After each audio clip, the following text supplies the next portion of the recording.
Hello, everyone, and welcome back to the Teacher Transition Expert Series. Today, we have the pleasure of being joined by Kristen Addonizio. Kristen is a former high school educator turned project manager.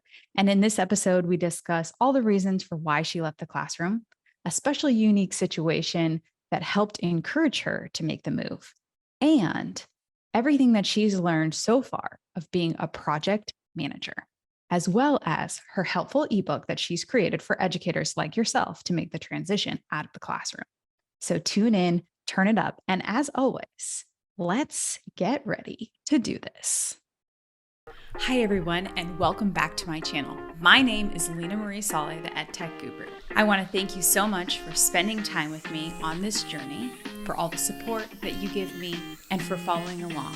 Don't forget to hit the thumbs up button, subscribe, and let's get ready to do this. All righty. Hello, everyone, and welcome back to another episode of the Teacher Transition Expert Series. Today, we are joined by Kristen Addonizio. Kristen is a former teacher turned project manager. Kristen, how are you doing today? I'm great. Thanks for having me. How are you? Great. We are so excited to have you on today and share a little bit more about the project manager side. So, we always like to kick it off with telling everyone a little bit about yourself and how you got to where you are today. Sure. When I was growing up, I wasn't exactly sure what I wanted to do. I've always really liked kind of a wide variety of things. And in college, I got to the point where I no longer had to take math classes, and that felt really weird. And when I reflect back, there's probably some other signs that told me math was going to be a part of that. And I got a campus job working in what we call the Math Skills Center, which was basically like a drop-in math help. And I really liked that. And I did some TAing. And then I was like, well, maybe what I should do is be a math teacher.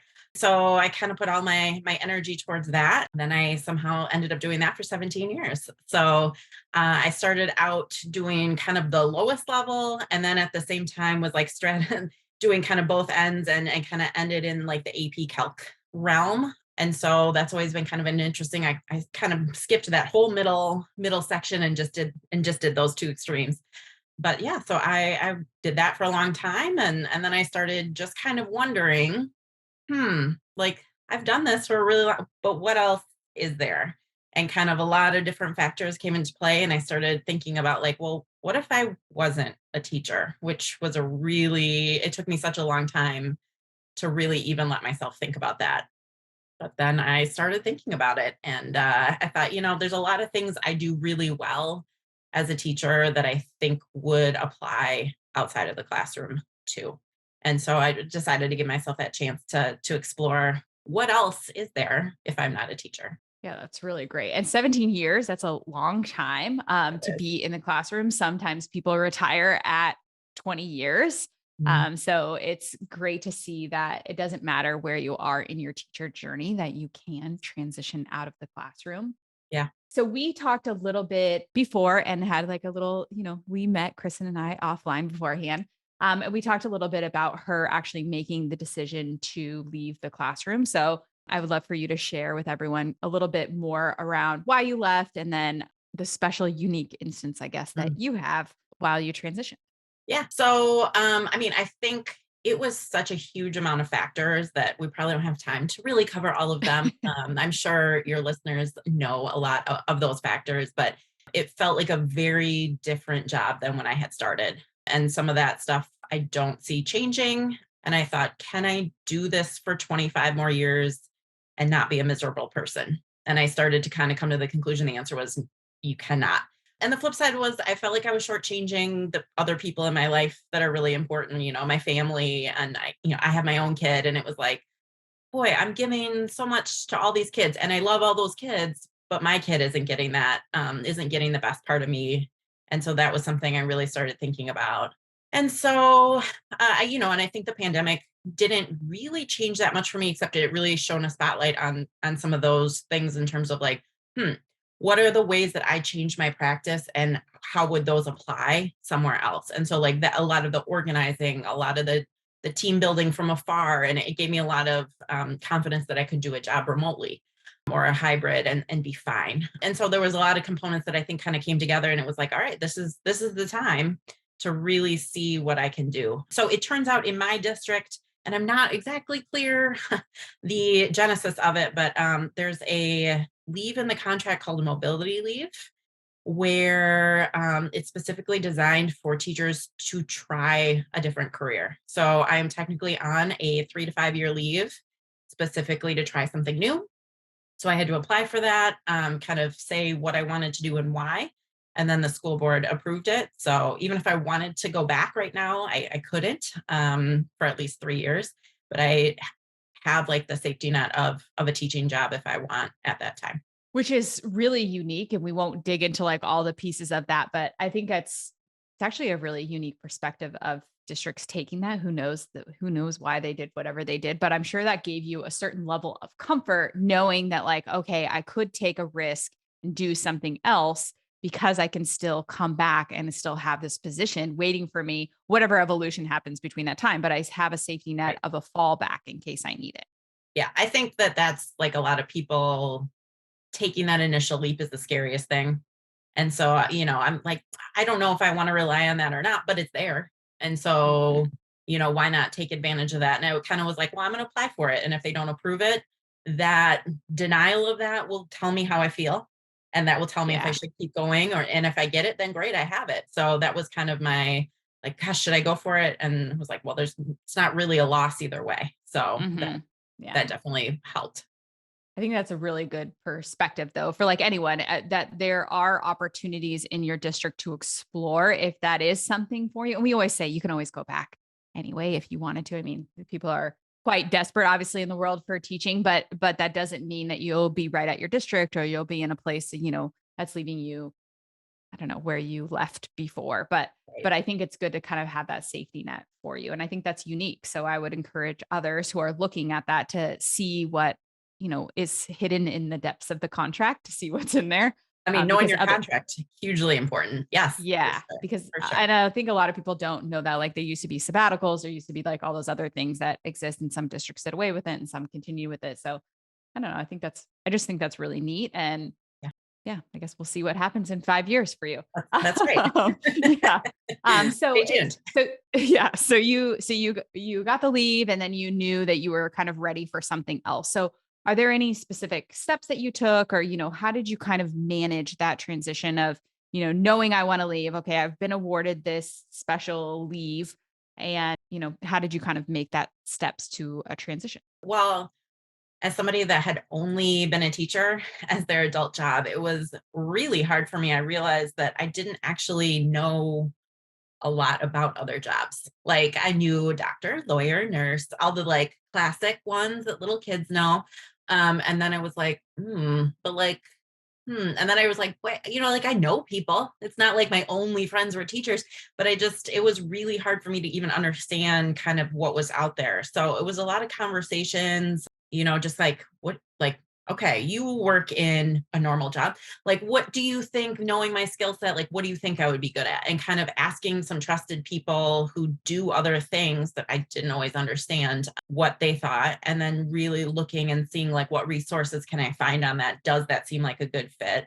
I ended up looking at a lot of the resources that Daphne Gomez puts out for that teacher career change. She has like a free quiz. I had done that. And she has that podcast where she was like interviewing transition teachers in different jobs. And so I often would, because I was feeling the time crunch because I was still teaching, even like finding the transcripts of those podcasts and scanning through. And like if it was interesting enough, I'd listen to it. And if it wasn't, it was like, okay, well, that's probably not for me. And so once I narrowed it down to more of like that project manager deal, I was like, boy, it just doesn't feel like I'm doing enough to really know. And so then I found the Google project management certification and it was like, okay, so this is like $40 a month. That's pretty reasonable. Like, what if I try it? And if I hate that, then okay, then back to the drawing board. So I really tried to find ways that I could test if it felt right without making a huge financial commitment. Because again, time and money for teachers, like we know that that's limited resources. So those were the kind of the main things. And if I found that that was affirming for me in terms of like, yeah, I could really see how things I had done applied in there and how my skill set would be well matched. And so then it kind of started to be like, all right, this is what I'm going to zero in on. I think that's great that we talk about this, and we've talked about like leveraging your network, your personal own network, not people that you don't know, but people that you do know, and investigating what they do, because you're right. You spent 17 years, I spent 10 years. Like, it doesn't matter how long, but we spent even that amount of time. I mean, your whole life you spent in school. And so that's all you know as far as exposure. So I think leveraging your personal network and asking them, and I really like what you did is you ask others what they thought your skill set could be, or if it could be related to the job that they do. And I think that that's a really important thing, is to kind of network and look for that feedback, because the personal feedback is also like an important part of that journey. And so we haven't talked too much about people who have actually taken those Google courses. So I'd love to actually hear a little bit about how you felt that process was, and if you would recommend it for others. I think some people rely on as like, well, now I'm Google certified. Yeah, I kind of like it's just teachers like, when they have the certification, they're like, "Oh, but I'm a Google certified educator." It's like, "Okay, okay, thanks." right. Like, yeah, I mean, it's definitely, I mean, it's more of a commitment. It's like 6 courses. You have to, and we can talk about that in just a second, but like, I think, I think it's more in a way like to show your commitment to it and show your interest and make sure you're interested in a low cost way. I don't know that it signals anything amazing to like a hiring manager per se. And so I think people have to kind of keep a realistic view on what that's doing for you. But I think personally, you can get a lot of benefit out of it. So the project manager, I haven't done any other ones, but the project management one is 6 different courses. They kind of walk you through and kind of build up. The last course is kind of a capstone, put it all together. But it's really a good, like they did a good job. They did a mix of like readings, videos, interactive things where you have to do something and submit, get feedback from your peers. If you don't hit a certain level of that feedback, you have to resubmit.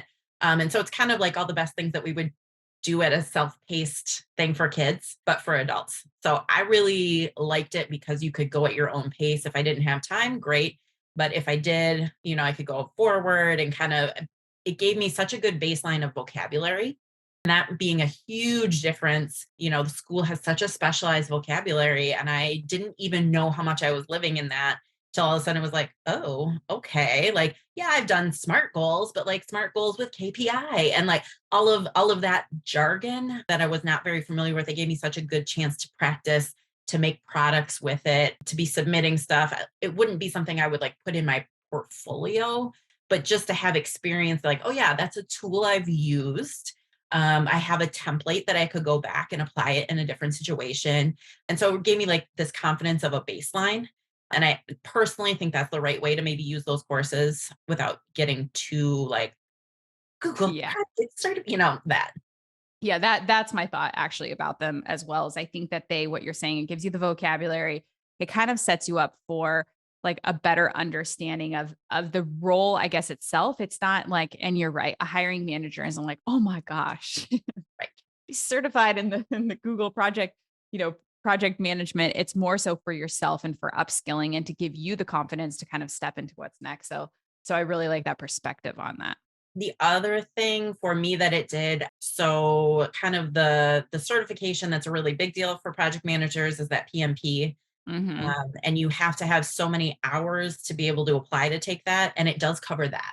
So if you have the rest of the things that you need to apply for the PMP, like those hours do count for that. So it is doing something for you if you want to take it further. So that would be my other little plug for it, is like, yep, that gives you the baseline and it gives you a chance to apply for that PMP Yeah, if I you mean, if you that's meet the rest of the criteria. Yeah. yeah, that's a good perspective, because I think many people are looking for that certification and wondering how to do it. So it's good to know that that kind of helps a little bit that way. Yeah. Okay, so you took the course, and then you obviously are now a project manager. Yeah. So maybe talk a little bit about kind of what you do in the process of what is a project manager? Because you said you listen to Daphne Gomez's things. And so you've probably heard other interviews on this, but sharing a little bit about your day in the life, and like, what is a project manager? Sure. So I think kind of it can be a lot of different things depending on where you work and how work structures it. So for me, so I think like one possibility that I think a lot of people think of is like, oh, you're doing all these different projects and you're like managing them. And then, you have this big team and blah, blah, blah. And like for what I do, I'm managing a kind of the same project many different times. And it's in different stages for many different clients. And so I work for an IT telecom company that basically, if you have a bunch of different locations and they need internet, that is a pain, right? Because you can't necessarily have the same provider at all those locations. So, number one, you're dealing with all kinds of different providers, annoying. You're getting all kinds of different bills, annoying. So we kind of simplify that. You get one bill from us. And then my job is to make sure that I'm watching that process happen and you're getting that completed for all those locations.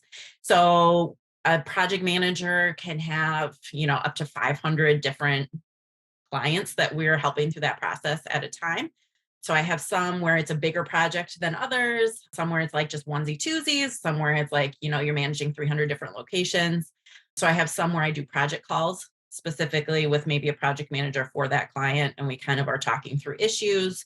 So that's part of it where I'm putting together like a project tracker. Where is everything? What is the status? What's on them? What's on me? Where we are, making sure that like nothing has kind of gone astray. And that really kind of reminds me of when I'm a teacher and I have 180 kids a day that I'm seeing. Some of them are needy and some of them are just fine, going with the flow. And that's very much like different times, different projects pop up as needy. And so I'm also working with other parts of my team that are exclusively communicating with the carriers. And I'm kind of exclusively communicating with the clients, but obviously we need to talk to each other. So there's a lot of like team communication that if that's not going well, the project's going to potentially go off the rails. So there's a lot of different components where you can kind of see like, oh yeah, that would be helpful to have all those teacher skills directly in that. Yeah, because we chatted a little bit about like the team building part of things. And I know that when you started there are certain like processes and things that you started to notice that, they may need your help with. So in addition to, managing those different parts of the project itself, there are other things that you've done in the process that your teaching side kind of help with. Do you want to talk a little bit more about like those processes and things that you kind of help leverage? One thing I thought about a lot when I was teaching is like, how could I empower kids to be a good learner? Like, I didn't want to be the holder of all their knowledge and then always like have to, I wanted them to be a good thinker. And so thinking about like flipping that script and being in the learning position was, a little like, oh, for me, but I just knew I had to ask a bunch of questions, which is what I always told my kids in the classroom, like ask until you understand, like don't say okay if you don't get it. But I also didn't want to burden people. And so I had to like figure out when I asked, how could I capture that information for myself so I didn't have to ask the same question a whole bunch of times? So if I understood what they were saying, then I should be able to replicate that in the future. And so I started kind of keeping this pretty exhaustive notes of like the processes that we do on a daily basis and some of that. And I don't know that we had that all in one place before. So kind of starting a repository of like, all right, these are the ways that our team functions. And this is, the timeline for that and trying to kind of standardize it across the board. So really working with a couple of people on that, figuring out like there were some things that like were always tricky for people. And it was like, well, can't we just make a tool that like helps them do that calculation so that it's standard? So we don't have to have this conversation of like, is it 4 months or 5 months? And like, all of those kind of like, I don't want to have this conversation a whole bunch of times. Couldn't we just make a tool? And so like that exists, or like thinking about processes that needed to be trained where like some of the details were missing or some of the things had changed a little bit. And so it was pretty static in terms of what training existed, but we needed something that was more dynamic. And so when I was asked to like train somebody else on that, I started being like, ugh, I would really like to give you something better. What if I just kind of revamped this and tried to figure out like what are the different modalities? Because like I was huge on that. I wanted to give kids options when I was a teacher. And so same thing here. It's like you can choose just a little bit. You can choose all the way through the path. What do those paths look like? That was some of the stuff that I could kind of bring to the team. Yeah. Just from a new person's perspective too, I think was helpful. Yeah. And it also helps to like build up your team to trust you and those different things that happen within the space. It kind of reminds me too, when I went first out of the classroom and into more the like corporate world of things, I also noticed that there was a lot of like, I don't know, just things didn't run smoothly, and like in your classroom, you really wanted them. So you had to kind of develop processes to try to make things run more effectively. And I think you can easily tell a teacher versus a non-teacher in these like, Mhm. outside of the space because we're very efficient and we really want structure. And I'm not saying structure like you do this at this time, but we want like a really smooth process and be like, oh, you want this resource? Okay, go here. You want this? Go here. And so everything is much more streamlined process. So I've noticed that when working with former educators that it's just like more strategic in the way that things are put together. Well, I think it's like we know we've never had time to do it more than once. So like the first time had to be Yeah. good. Yeah, Yeah, like exactly. yeah. I think that, yeah, that's just something, yeah, it just kind of triggered. And I was like, oh, yeah, even like at Canva, I'm like, oh my gosh, these people that have been teachers, it's like so well written and documented it. And anyone from any part of the business could come and like look at it. Because if you go to an engineer's repository of information, it's like nobody understands it but them. If you go to even the marketing team, like there's all these like, there's Gromar and there's Permar and there's like all these other like terms. And you're like, okay, I don't get any of these things. So like if somebody goes to like our page, you're like, oh, this is so easy and anyone can come and like pick at it. So I Yeah. think we're able to like bring it down to scale for any stakeholder. I mean, I think yeah, and that's a skill that sometimes teachers don't even know that they bring. There's a lot of skills like that where you don't think it's a thing until you get out and then people are like, oh my gosh, this is amazing. And you're like, oh, it is? Like that was just an You're like, I do this expectation every of stuff day. I had Yeah. to do. Yeah. Yeah. Yeah, Yeah. exactly. So you transitioned, into tech, which a lot of people we see end up going into ed tech. So, what kind of pulled you into that direction versus going right into ed tech? I mean, I think at first I was like, okay, ed tech is the thing. And like a couple of thoughts that I had about that is like number one, that seems to be very in vogue for teachers. Like at that point, there was like kind of starting to be like that swell of people leaving. And so it felt like those when it was like, oh, 600 people have already applied. So that was part of my consideration. And then I also started thinking about how when I was in the classroom, something that stressed me out is when I was forced to use a tool that I didn't think was a good fit.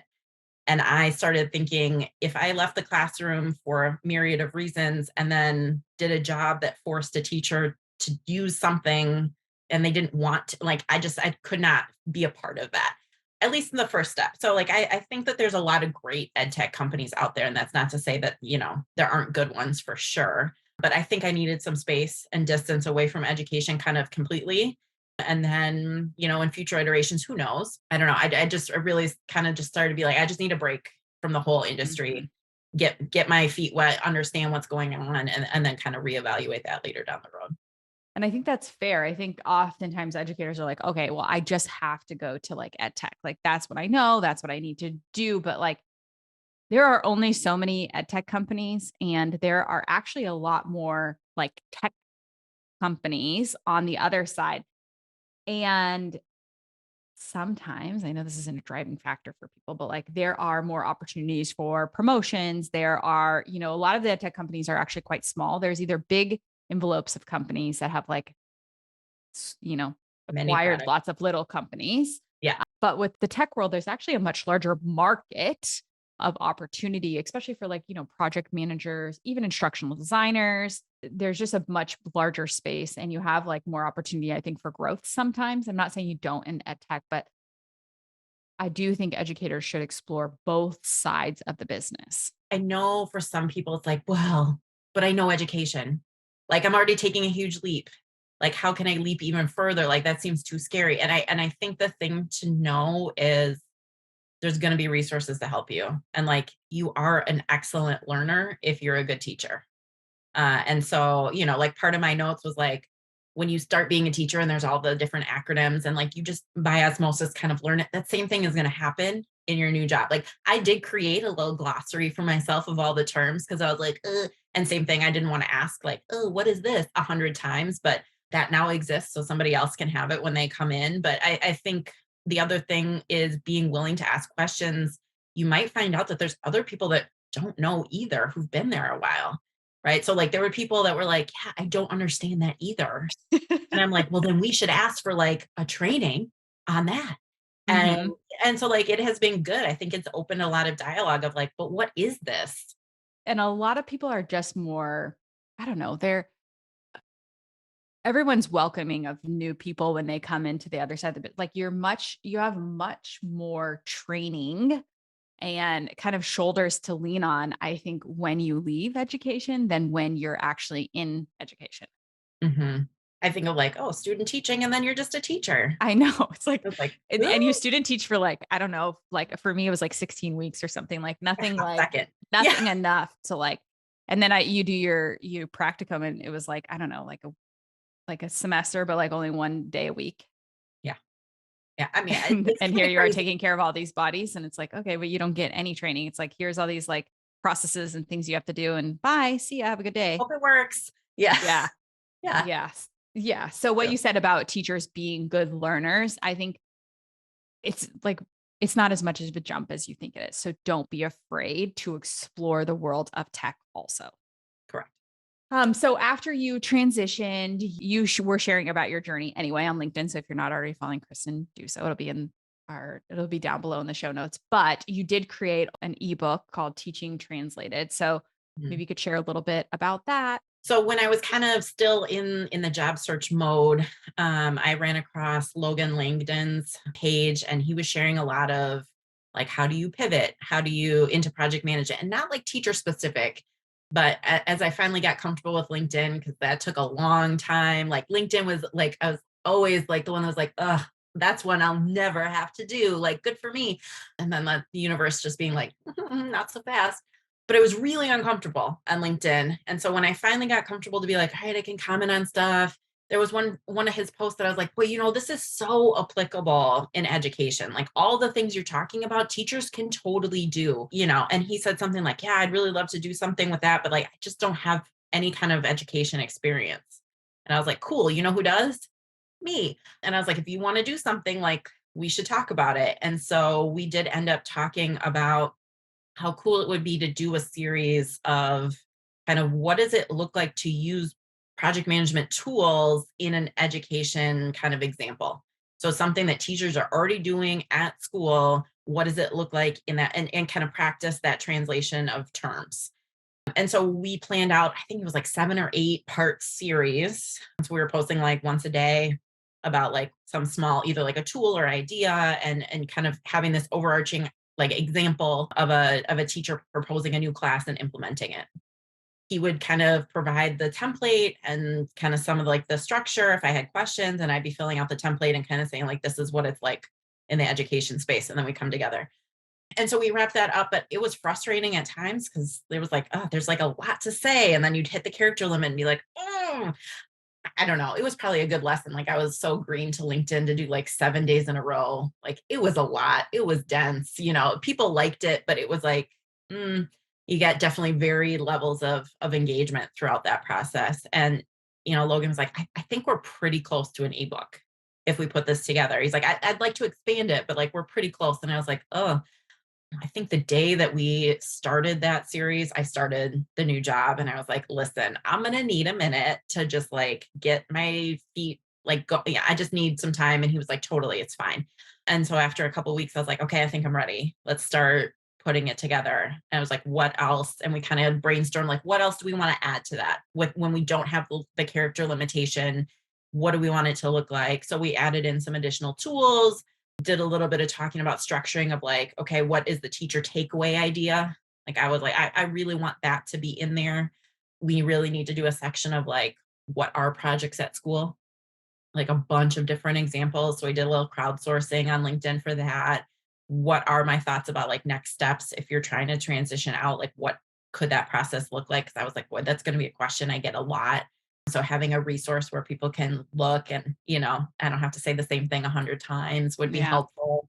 And so we just kind of put it all together, did all the editing, and then released that. So it was exciting to kind of put it together. I know people were like, why aren't you charging for that? And I was like, oh, part of being successful in transitioning, I do want to give back to that community because I know what it feels like to want to and not have those resources. And I didn't think there was a lot in that space actually that really made the direct translation from teaching to project management. So it was important to me to have something that existed for people to even just kind of get their feet wet. definitely why I wanted to have you come on, because so many teachers come to me and they're like, oh, I really want to do project management. And it's like, okay, I don't really have much expertise in this. And there's not really a ton of teachers in the grand scheme. I'm not saying that doesn't happen, but Sure. there's not a lot that I know that have moved into the project management space, like right out the classroom. Usually you have a stopping point of like a customer success or like a curriculum person, and then they move into project management. So I think it's really great that you shared your story, and then also, made the connection a reality for teachers who are looking to make the transition. And I think it's just important. I think we all do this because we want to make sure that it's easier for teachers to make the transition, because it's not that easy. Well, Yeah. and it's not gonna be this magical, like, "Oh, I interviewed one No, interview," and it feels I like it should be wish. like that, and it's just not, and so Yeah. how do you keep going and all of those things, and, like, it's I don't know, it's up and down, and you get really excited, and then something falls through, and it's like, "Oh." So, it's a process for sure, for sure. It's yeah, it's very much a process. I think there's a certain amount of people who think that it's just going to be like this overnight thing. And I'm not saying that doesn't happen. It's like the most rare thing ever. There's a Like, does it? lot. Yeah. There's like a lot of legwork. There's actually a few teachers that I work with at Canva that just like made the leap into like, and I'm like, well, how many interviews? This is the only one I've done. I'm like, is this for real? Like, how did this happen to you? How did you guys get into these roles like so easily? And I think it just fate of some kind of helped out with that. But I don't yeah, that's definitely not the norm, and I just no, feel like sometimes those stories are really fun to hear, but, like, man, is that not the reality for most of us. no, And I it's I think not. the other thing that is really hard is, like, you're great at so many things as a teacher, Mhm. although sometimes we don't give ourselves that credit, but, like, you get in that mentality of, like, "If they would just give me a chance." And I think that's a dangerous space to live too, 'cause I don't think that's what people actually want. I think you wanna demonstrate your worth so that they want you, not, like, taking a chance on you.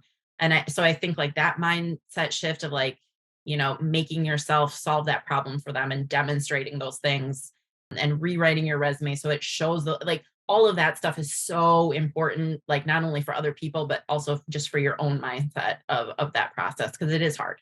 Yeah, and there's just a lot of iterating that you do, I think, along the way. And really until you make the transition actually out of the classroom, like the whole process, like, yeah, you want them to take a risk on you, but that can actually be like exactly what you're saying, like dangerous. But until you actually transition, you don't actually realize how many skills of the classroom Yeah, live in your day to day. It just looks different. It's just you're totally. not dealing with kids. You can go to the bathroom, you could eat lunch when you want, you could take a sick day and it's no big deal. But like the bulk of the work that you have done as a teacher really does set you up for success in whatever industry you decide to pursue. I will just mention this one too, like, you get that nasty email, right? And, like, I don't know, people are like, "Oh," at work, and I'm like, "Oh, it's fine, do, reply," and they're like, "Oh." I'm like, "Do you know how much practice I have in getting the net?" I was like, "This is great because then I don't actually have to look at their kid afterwards. Like, I just send that off and I'm done, like, it's good, Yeah. You're no like, problem." bye. Like Yeah. exactly. And so there's so many things you realize of like, "Oh, yeah, no, I've dealt with way worse. This is actually, like, easier in a lot of Hmm. ways." Yeah, Yeah. I think so too. We kind of brushed over, but you deciding to leave and then you are in your, doing the project manager role. But like, do you have any like specific tips or tricks or anything like that for like what would be, if you could go back, give yourself advice maybe, or, just knowing what you know today, Sure. for people that are kind of looking to make that transition in? You almost have to start in, like, the messy, bad version of it. Like, I don't like, everyone has the great advice and, like, you're like, "Yeah, but that's not for me." I didn't do it the smart way, I don't think, until kinda later on. But I think I was fortunate enough that I felt like I needed somebody to rewrite my resume. So, like, if that's a possibility for you, because like, I rewrote mine and, like, what I thought was great, and I had people read it, and they're like, "Yeah." And then I had it redone, and I was like, "Oh, this is, like, very different," and, "Oh," and, like, I think you're so close to it that you don't know the other side and so much that it just, like, you kind of I don't know. So I always suggest if that's an expense you can afford, I would suggest that. I just think it's helpful.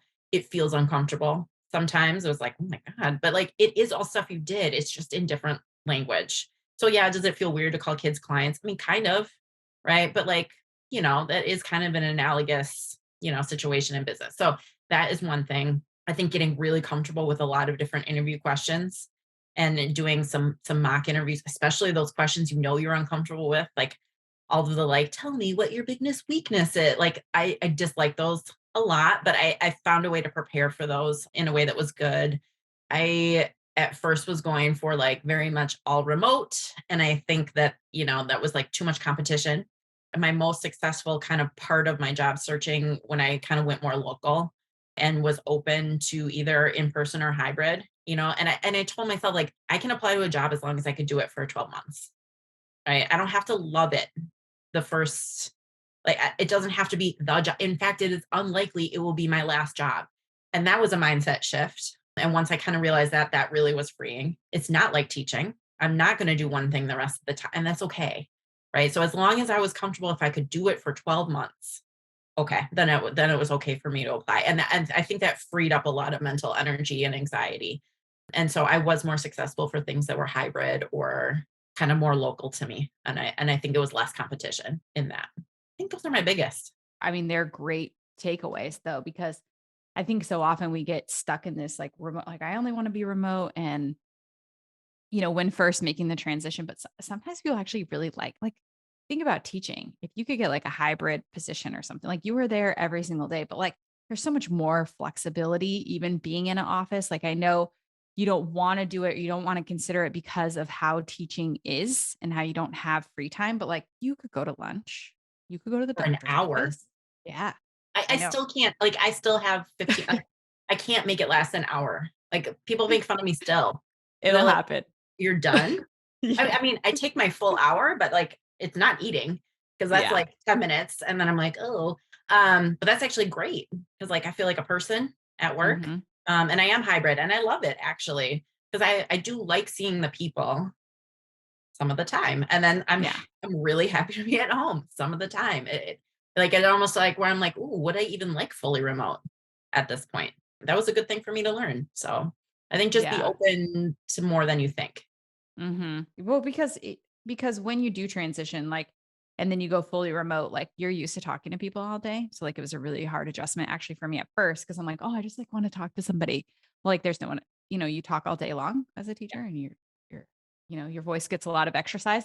And then, when you're remote, you're just kind of sitting here and you end up having to take like a lot more meetings and there's just a lot more things that can happen anecdotally in person that cannot happen in the remote setting. And so found that some people have a much harder time adjusting to the remote life as much as that seems crazy because they're like, oh, I just want to be remote because I want to have like the flexibility. But like you actually sit in your office like most of the day.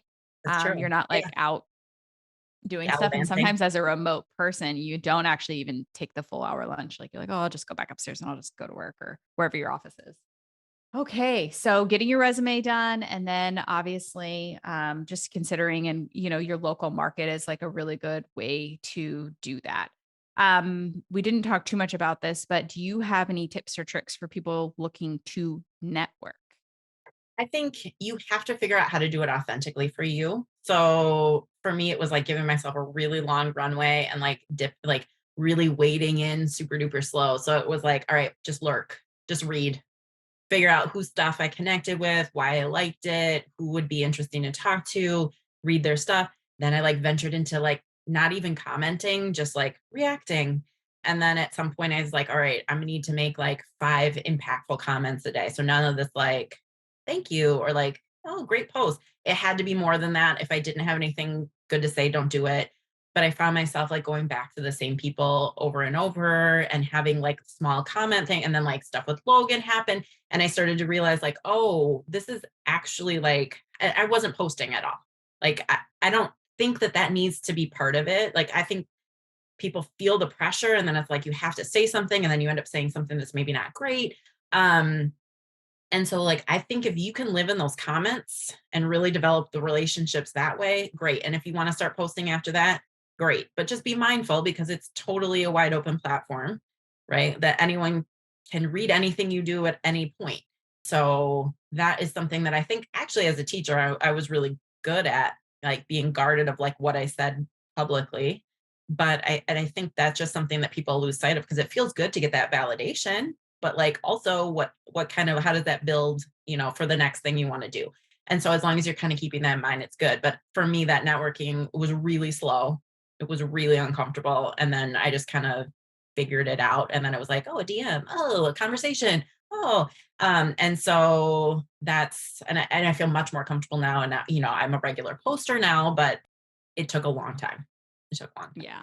It's just good feedback because I think I also love to lurk. Like I love to lurk first because I just like to learn. Like I don't want to speak too soon or comment on things unless I like really know where I feel comfortable. And then I realize as I'm lurking, I'm like, oh, I actually can provide perspective here or that Right. sort of thing. So I think it's good just, vetting your own self before you're like getting ready because it is very public, very, very public. And it lives there for a long time. And search anyone's name and you find their LinkedIn usually first before anything else.